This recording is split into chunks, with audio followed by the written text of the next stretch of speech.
Please introduce yourself and tell us where we are. Hi, I'm Justin Carroll. I'm the Associate Vice Chancellor for Students and Dean of Students here at Washington University, your neighbor.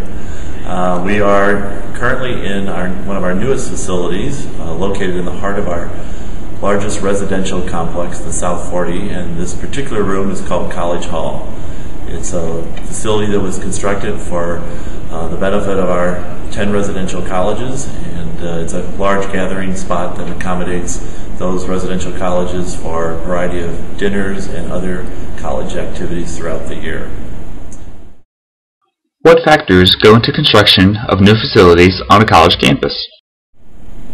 Well, probably the most influential factor in constructing a facility like this or planning any major change in our campus environment comes about through planning.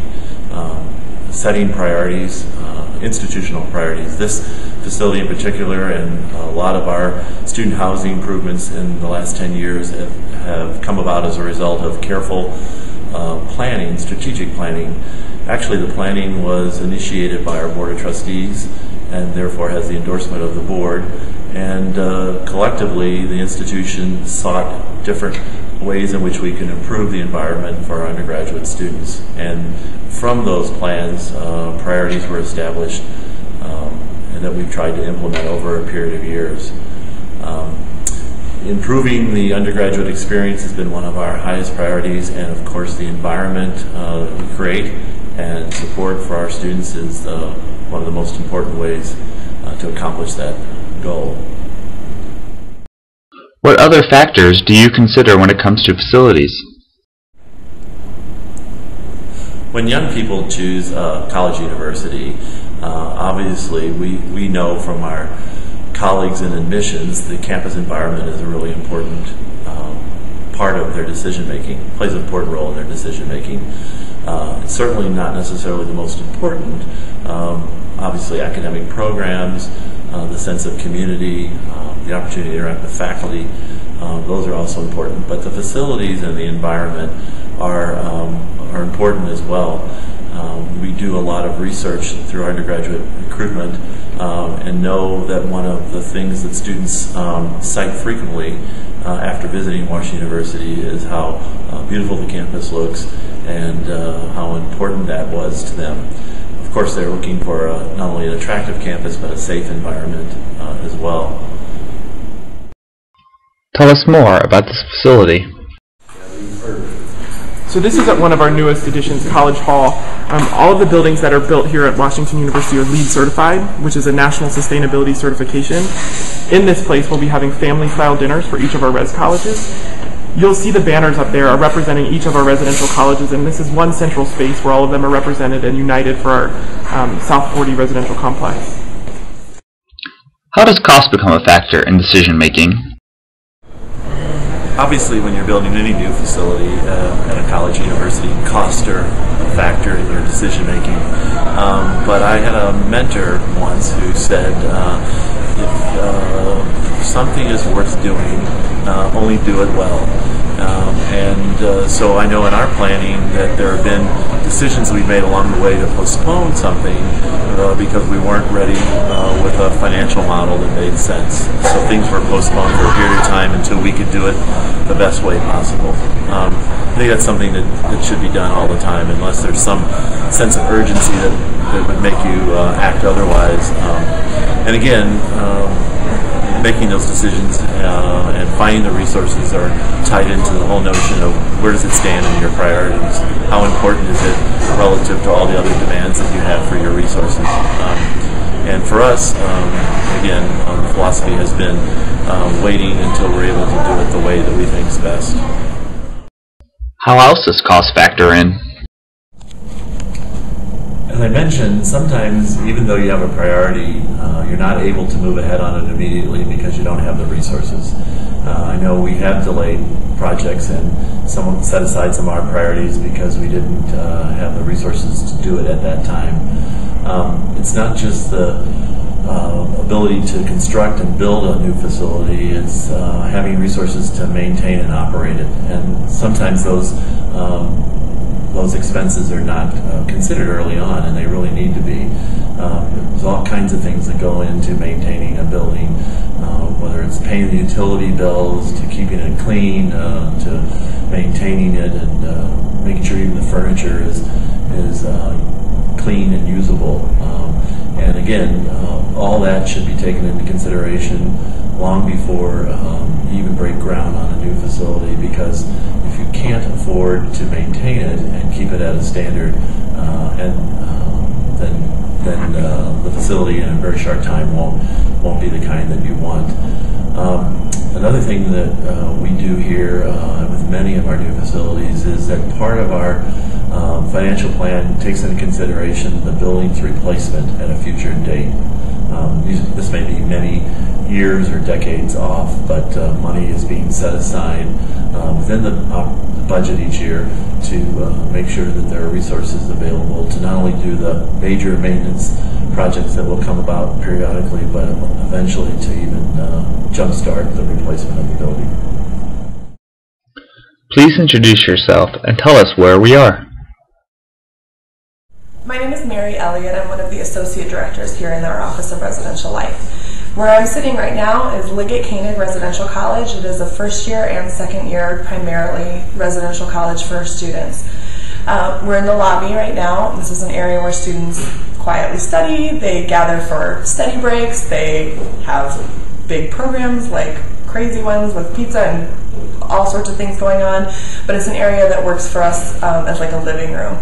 I have been here 7 years. I started out as a residential college director here in this residential college, and now work primarily with the RCDs who run the buildings, but then part of my other job is to run our residential life center, and a lot of that is working with opening and making sure we're welcoming our students back to campus and to campus for the first time in a very intentional way.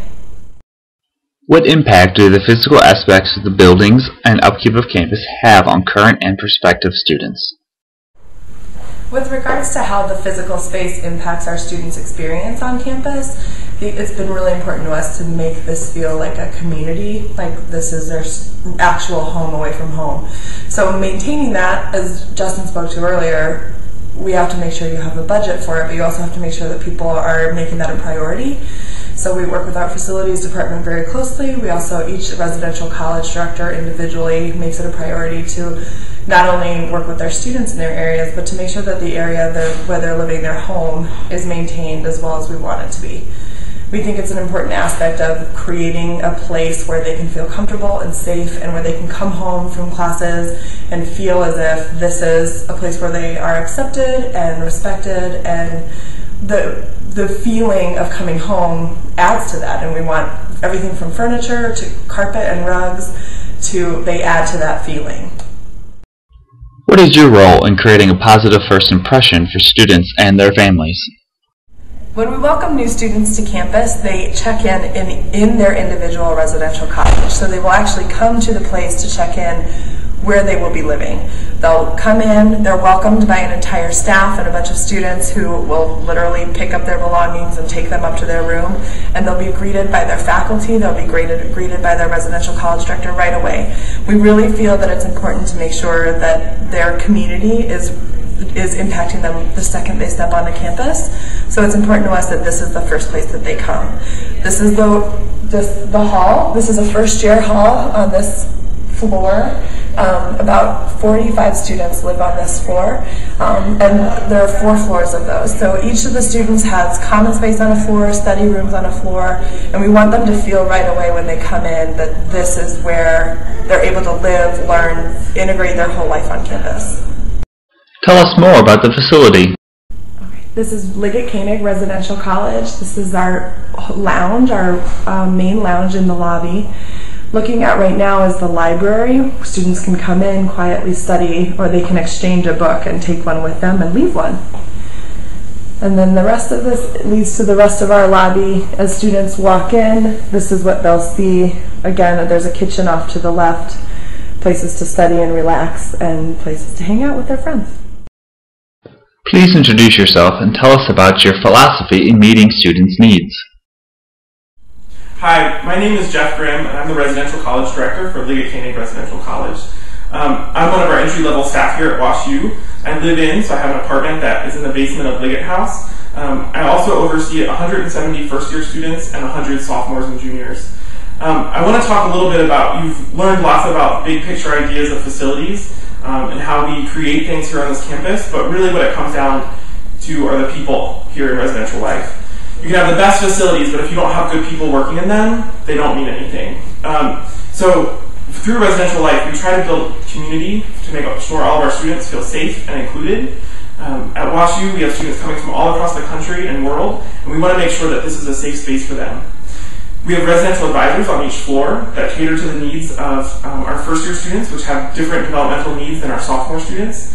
Our freshman students live in double rooms connected by a bathroom with another double room. Our sophomores live in single rooms that are connected with a common space and a bathroom. We know that as our students get older, they want a little bit different things, and so we try to accommodate that here in Liggett. Tell us more about your role as it pertains to campus culture and climate. So in my role as a residential college director, I directly supervise the resident advisors that live here in the building, and I'm working with our students during the day, but especially at 2 o'clock in the morning, responding to crisis incidents, talking about academic things, but also just getting to know them. One of my roles is getting to know students by name and story here at WashU. So it's an expectation, and that's what I really love doing, is getting to know students through our college council, which they're doing social programming, whether it's meeting with students through judicial conversations and helping them make better choices in their life here at WashU. But most importantly, it's about working with students. And so we have all of these great staff, and we have lots of resources, and we have great facilities, but it comes down to getting to know students and making them feel safe and included. Mary and Jeff, let's take a look around the facilities outside. You're looking at the outside of Liggett Koenig Residential College, and as we span over to the right, the lawn that's directly in front of you is actually a green roof. So underneath it is our loading docks that lead to our food service area. It's just designed this way so that we can have growing space for herbs, things like that our food service uses every day to feed our students, but then also to give extra green space to our students in a way that kind of covers up some of the eyesores. So this is our outdoor location of our dining. We have outdoor seating for the nice weather days when folks can eat outside. We also have storefronts to kind of remind us of a European village.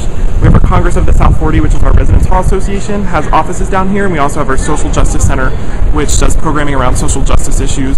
This is a great communal space for students where they can lounge outside, especially at night with the lights on.